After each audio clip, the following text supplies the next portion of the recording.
Hi viewers, welcome to our channel.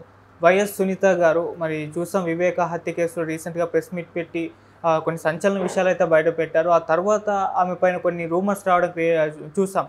అంటే జగన్మోహన్ రెడ్డి గారి పైన ఎమ్మెల్యేగా పోటీ చేయబోతుందని చెప్పేసి ఇటువంటివన్నీ వచ్చాయి. అయితే ఇప్పుడు తను ఒక సంచలన నిర్ణయం తీసుకుందంటే అసలు పోటీ నుంచి తప్పుకున్నట్టు కూడా వెలువరించడం జరిగింది. అసలు ఎందుకు పోటీ నుంచి తప్పుకుంది, మరి ఎందుకు అసలు పోటీ చేస్తుందా లేదా? సో ఇదే అంశం మీద డిస్కస్ చేయడానికి ప్రజెంట్ మనతో పాటు సీనియర్ జర్నలిస్ట్ జయదేవ్ గారు వారితో డిస్కస్ చేద్దాం. సార్ నమస్కారం. సార్ నమస్తే సార్. ఆ మధ్య సునీత గారు జగన్మోహన్ రెడ్డి గారి పైన పోటీ చేయబోతున్నారు ఎమ్మెల్యేగా అని చెప్పేసి న్యూస్ ఛానల్లో చాలా వచ్చాయి.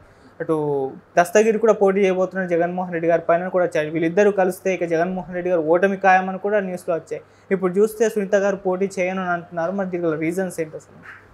ఆవిడ పోటీ చేస్తానని చెప్పినట్టు కూడా ఎక్కడ లేదండి. కేవలం ఇది సోషల్ మీడియాలో వచ్చిన రూమర్ అని నా అభిప్రాయం.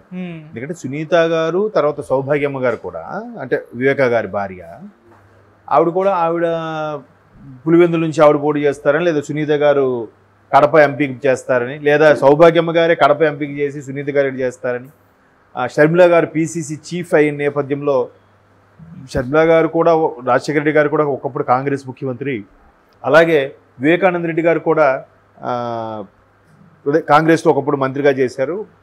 షర్మిల గారు ఎలాగో పీసీ చీఫ్ అయ్యారు కాబట్టి కాంగ్రెస్లో మళ్ళీ చేరి కాంగ్రెస్ తరఫున సునీత గారు, సౌభాగ్యమ్మ గారు ఒకరు కడప నుంచి, ఒకరు పులివెందుల అసెంబ్లీ నియోజకవర్గం నుంచి కూడా పోటీ చేసే అవకాశం ఉంది. ఖచ్చితంగా పోటీకి దిగుతారు. అలా అయితే వైసీపీ ఓట్లు చీలిపోతాయని ఇవన్నీ ఊహాగానాలు, ఊహాకథనాలు నా అభిప్రాయం. కాకపోతే ఆవిడ చెప్పిన ప్రతిసారి కూడా ఏంటంటే, జగనన్న మీద ఎన్నో హోప్స్ పెట్టుకున్నాను, తండ్రి చంపిన వాళ్ళని ఎలాగైనా వాళ్ళకి శిక్ష పడేలా చేస్తారు, నా వైపు నిలబడతారు, నేను జగనన్న ఒకే కుటుంబం కదా, నా కుటుంబం అన్న కదా. నేను ఇప్పటికీ అంత భావోద్వేగం లోనవుతున్నప్పుడు కూడా ప్రెస్ మీట్లో ఇప్పుడు కూడా చూసారా, నాకు జగనన్నే వస్తుంది కానీ జగన్మోహన్ రెడ్డి గారు అనే అన్నం రావట్లేదు. నాకు అంత ఇది ఉండేది నాకు అన్న మీద, ఇప్పుడు అదేమీ లేదు, బాధ అనిపిస్తుంది.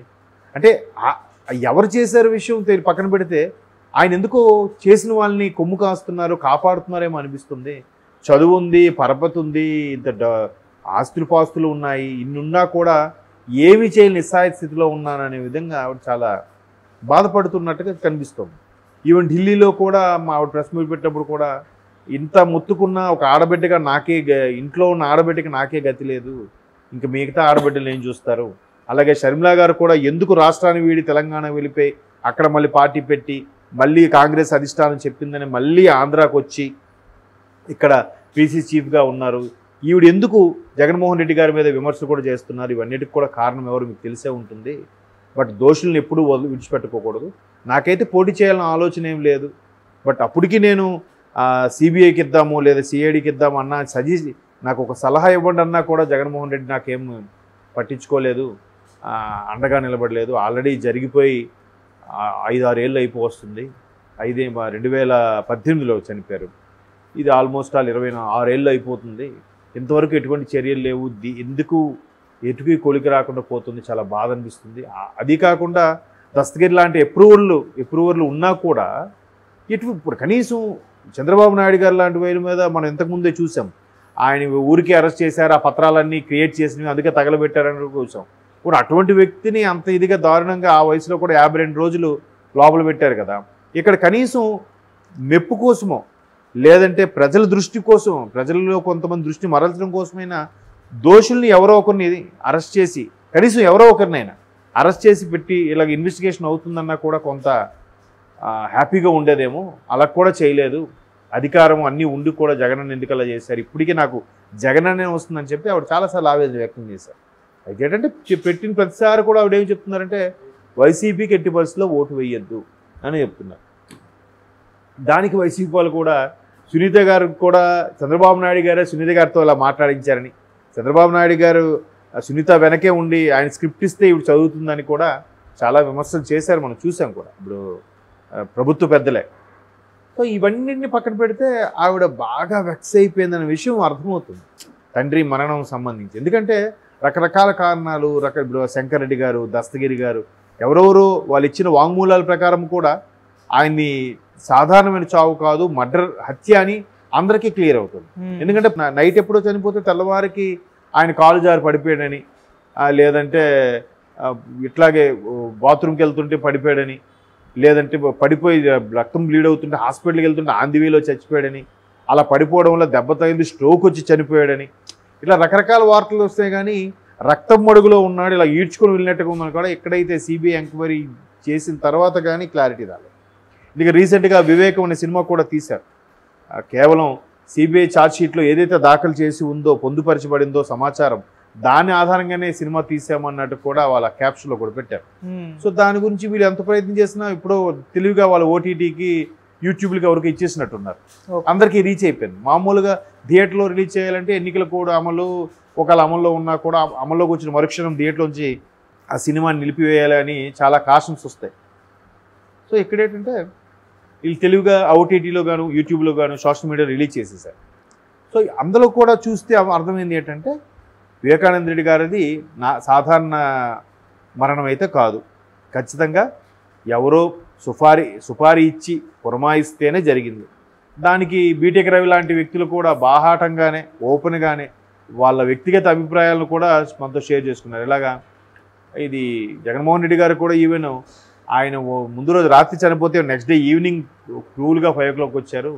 మొన్న ఎక్కడో ఇష్యూ అయినప్పుడు వెంటనే హెలికాప్టర్లో వెళ్ళిపోయాడు. ఆయన పక్కన 5 kilometer డిస్టెన్స్ కూడా హెలికాప్టర్ వెళ్ళిపోతాడు. అలాంటి సొంత బాబాయి కాంగ్రెస్ మాజీ మంత్రి చనిపోతే సాయంత్రం 5 వరకు ఈయనకి వీలుబాటు కుదరలేదా అన్నట్టు కూడా బీటెక్ రవి లాంటి వ్యక్తులు కౌంటర్లు వేస్తున్నారు.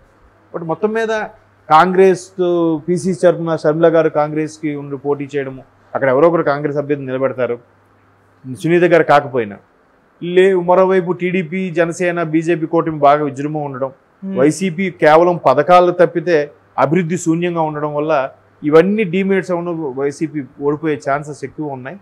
దానికి మరికొంచెం సునీత గారు ఒత్తాసు పలుకుతున్నారు. ఎట్టి పరిస్థితి వైసీపీకి ఓటు వేయకండి, గెలిపించకండి, మా అన్న నిర్వాహకం ఇలా ఉంది అన్నట్టుగా. బట్ వీళ్ళు కూడా ఎదురుదాడి తీశారు. బట్ ఇవి ఎప్పుడైతే సో ఈ మధ్యకాలంలో వచ్చిన వివేకం సినిమాకి సంబంధించి కూడా ఒకసారి చూస్తే అది క్లియర్గా దాని క్యాప్షన్ డిఫరెంట్గా ఉంటుంది. అంటే సిబిఐ ఛార్జ్షీట్ దాఖలు చేసిన అంశాన్ని ఆధారంగా చేసుకొని ఈ సినిమా చిత్రీకరించాము అన్నట్టుగా ఉంటుంది. అంటే అందులో ఆల్మోస్ట్ ఆల్ ఏదైతే దోషులు అంటే ఆయన ఎలా చంపబడ్డారు, ఏంటి, సిబిఐ ఎంక్వైరీకి ఇచ్చారు, ఆల్రెడీ అవినాష్ గారు బెయిల్ మీద ఉన్నారని రకరకాల, ఇప్పుడు నేరారోపణే ఉంది కానీ అది నిందారోపణ నేరారోపణ తెలియదు కానీ మొత్తానికి ప్రూవ్ అయితే కాలేదు, బెయిల్ మీద ఉన్నారు, అది ఖచ్చితంగా బెయిల్ రద్దు చేయాలి అనే అంశం మీద మొన్న సిబిఐ కూడా మళ్ళీ తెలంగాణ కోర్టులో అప్పీల్ చేసింది. దస్తగిరి కూడా తెలంగాణ కోర్టుకి అక్కడ కోర్టు మీద నమ్మకం లేదు అనే ఉద్దేశంతో ఇక్కడ అప్పీల్ చేసుకోవడం జరిగింది. సో సాక్షులను ప్రభావితం చేసే అవకాశం ఉంది, బలమైన అప్రూవల్గా మారిన వ్యక్తులు ఇలా అవడానికి కారణం, పైగా అటుపక్క ఆ వ్యక్తి ఒక ఎంపీగా ఉన్నారు, ఇలా రకరకాల కారణాలన్నీ కూడా మనకి రోజు వార్తల్లో చూస్తున్నాం. సో వీటన్నిటిని బేస్ చేసుకొని ఆవిడ ఇన్ని రకాల ఆధారాలు ఇవన్నీ దొరుకుతున్నా చేస్తున్నా కూడా ఎవరిని ఏం చేయలేని పరిస్థితి ఉందే, నేను చాలా బాగా అనిపించేస్తుంది తప్ప ఏం చేయలేకపోతున్నానే అని కూడా మొన్న ఒక స్టేట్మెంట్ ఇచ్చారు ఆవిడ. మేబీ ఈవిడ ఎందుకులే ఏం చేయలేని పరిస్థితిలో ఉంది, ఒకవేళ రేపు పొద్దున వాళ్ళ మీద గెలిచినా కూడా ఆవిడ గెలిస్తే కాంగ్రెస్ పార్టీ వైపు గెలవచ్చు, రేపు పొద్దున సెంటర్లో బీజేపీ వచ్చింది అనుకోండి, ఆవిడకి అంత ఇన్ఫ్లుయెన్స్ కూడా ఉండదు కదా. ఇప్పుడు గెలిచినా కూడా ఆవిడ మాట చెల్లుబాటు అవ్వచ్చు అవ్వకపోవచ్చు. సో ఇంకెందుకులే ఎలాగూ రోడ్డును పడ్డాము, మీడియా ముందుకెళ్ళి కుటుంబం గురించి మాట్లాడుకునే పరిస్థితి వచ్చింది కాబట్టి ఇంకా లైట్ తీసుకుంటున్నారేమో అని నేను అనుకుంటున్నాను.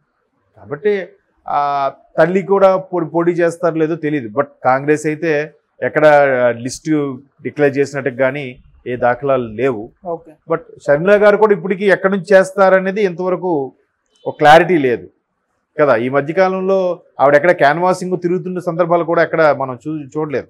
ఎన్నికల కోడ్ అమలు కాక ముందు వరకు తిరిగారు, అమలైన తర్వాత ఎక్కడ కనబడట్లేదు ఆవిడ.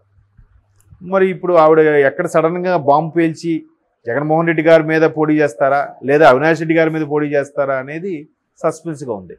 ఆవిడ పీసీసీ చీఫ్గా ఉండే ఆవిడదే ఇంతవరకు ఎక్కడ పోటీ చేస్తారనే క్లారిటీ లేనప్పుడు సునీత గారు ఒకళ్ళు పోటీ చేసినా సానుభూతి మీద గెలవాలి ఆవిడ. సో అంత అనుభవం, దానికి ఒక పోటీ చేయాలంటే బ్లండర్గా వెళ్ళి పోటీ చేస్తే కాదు కదా. ప్రత్యర్థుల మీద దుయ్యబట్టాలి, మాట్లాడాలి, మంచి వాక్పటిమ ఉండాలి, ఇవన్నీ చూడాలి కదా. సో వాటన్నిటి దృష్టి పెట్టుకుని మళ్ళీ ఎందుకులే ఎంతో ఖర్చు పెట్టుకోవాలి, ఇవన్నీ జరిగినా కూడా ఆల్రెడీ తండ్రి పోయారని బాధలో ఉన్నాం, మళ్ళీ గెలవకపోతే అదొక మానసిక అశాంతి అనే ఉద్దేశంలో డ్రాప్ అయిపోతున్నారు అని నేను అనుకుంటున్నాను. ఓకే. అంతేగాని ఆవిడైతే ముందు నుంచి కూడా ఎక్కడ పోటీ చేస్తామనే విషయం ఎప్పుడు చెప్పలేదు. బట్ ఊహాగానాలు ఖచ్చితంగా జగన్మోహన్ రెడ్డి గారి మీద లేదంటే వైసీపీ మీద కసితోనే పోటీ చేస్తారు, వాళ్ళ మీదే పోటీ చేస్తారు అంటే కొన్ని ఆరోపణలు ఎదుర్కొంటున్నారు కాబట్టి. దట్టు వివేకానంద రెడ్డి గారు ముందు రోజు రాత్రి చనిపోతే నెక్స్ట్ డే ఈవినింగ్ వరకు జగన్మోహన్ రెడ్డి గారు ఎందుకు వెళ్ళలేదు, పక్కనే నెక్స్ట్ డే వేరే కార్యక్రమం ఉన్నప్పుడు ఆయన ఆగమేఘాల మీద వచ్చేసారు హెలికాప్టర్ మీద, లేదా పక్కనే 5 కిలోమీటర్ల డిస్టెన్స్ కూడా హెలికాప్టర్ మీద వెళ్ళే వ్యక్తి అక్కడి నుంచి పులివెందుల వరకు ఎందుకు సాయంత్రం 5 వరకు రాలేదు ముఖ్యమంత్రి హోదాలో ఉండి. అండ్ మోర్ ఓవర్ ఈ హత్య చంద్రబాబు నాయుడు గారు ప్రభుత్వం హయాంలో జరిగిన హత్య అని వైసీపీ వాళ్ళు డంకా బజాయిస్తున్న నేపథ్యంలో వీళ్ళు గవర్నమెంట్ వచ్చి 5 ఏళ్ళు అయ్యింది, వీళ్ళు ఏం చేశారు, దోషులను పట్టుకొని శిక్షించవచ్చు కదా. లేనిదే స్కిల్ స్కామ్ అని చెప్పి చంద్రబాబును అరెస్ట్ చేసి 52 రోజులు పెట్టగలేంది.